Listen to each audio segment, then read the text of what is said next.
بسم اللہ الرحمن الرحیم۔ السلام علیکم ناظرین، ڈسٹرکٹ نیوز یوٹیوب چینل میں خوش آمدید۔ میں ہوں عباس جعفر۔ ناظرین، پاکستان کا جو پوسٹ الیکشن سینیریو ہے وہ ہر لمحے بدل رہا ہے اور بالکل کسی انگریزی فلم سے، جاسوسی فلم سے مشابہ ہے۔ جیسے جیمز بانڈ کی فلموں میں ہر لمحے صورتحال بدلتی ہے اور سسپنس بڑھتا ہے، یہی کچھ ہماری جو سیاسی افق ہے اس پہ نظر آ رہا تھا۔ بلکہ یہ یوں محسوس ہو رہا تھا کہ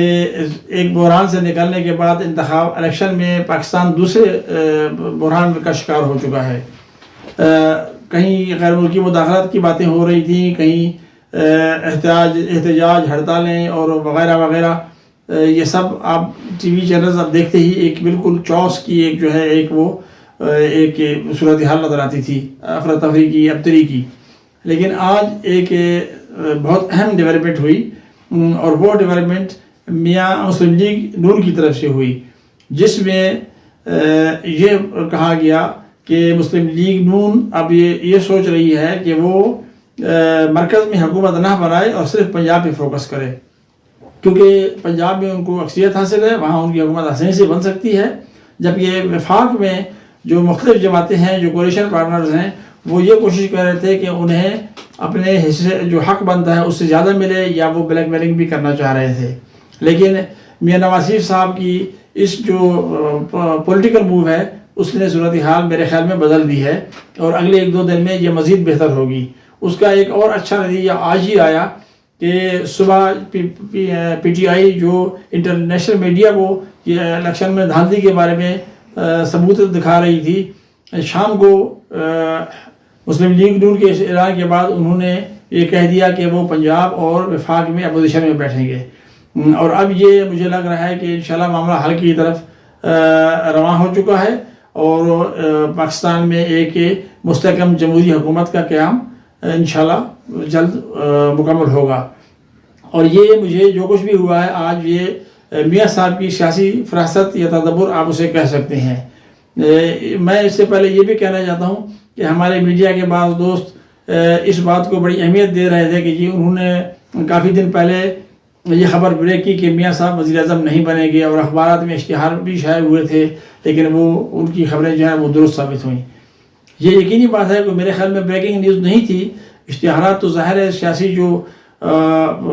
طریقہ کار ہے اس کے مطابق چلائے جاتے ہیں، اور انتخابات میں ووٹ کے حصول کے لیے کوششیں کی جاتی ہیں، لیکن یہ بات طے شدہ تھی کہ میاں صاحب اس مرتبہ خود وزیر اعظم نہیں بنے گی۔ اس کی وجہ ایک یہ ہے کہ وہ عمر رسیدہ بھی ہو چکی ہیں، ماشاءاللہ وہ 75+ ہیں، اور اس کے علاوہ وہ ہارٹ کے بھی آپریشن کرا چکے ہیں، اور ابھی بھی علاج کے سلسلے میں ان کا علاج چل رہا تھا۔ بہرحال اللہ تعالیٰ انہیں زندگی اور صحت دے، لیکن یقینی بات ہے جو حکومتی مصروفیات ہیں اتنی، وہ ان کے لیے پریشان کن ثابت ہوتی ہیں، اور خصوصاً جو انتخابات کے بعد جو صورتحال سامنے آئی اس میں ان کے لیے تو بالکل میرے نزدیک یہ مناسب نہیں تھا، اور یہ ان کی ساکھ سے بھی مطابقت نہیں رکھتا تھا کہ وہ ایک طرف دھاندلی کے اتنے الزامات ہوں اور دوسری طرف وہ وزیر اعظم بنے۔ لیکن اب میرے خیال میں یہ جو ہے الزامات یہ دم توڑ جائیں گے، اور میاں صاحب کی اس موو کی سب سے بڑی وجہ پی ٹی آئی کے بیان نہیں ہے،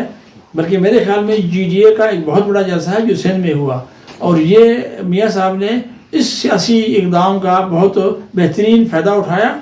اور یقینی بات ہے یہ آصف زرداری صاحب کے لیے ایک پریشان کن صورتحال ہے، کیونکہ سندھ میں بہت زیادہ لوگ اکٹھے ہوئے اور جی ڈی اے کا جلسہ بہت بڑا احتجاجی جلسہ بن گیا۔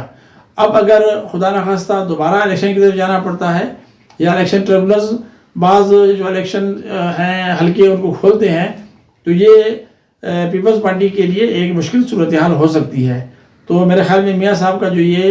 موو ہے یہ بہت ہی ایک مثبت ہے اور قابل تحسین ہے، اور ملک کے استحکام کے لیے اور اچھی حکومت کے قیام کے لیے انشاءاللہ ایک سنگ میل ثابت ہوگا۔ پروگرام کے بارے میں رائے ضرور دیجیے۔ اللہ حافظ۔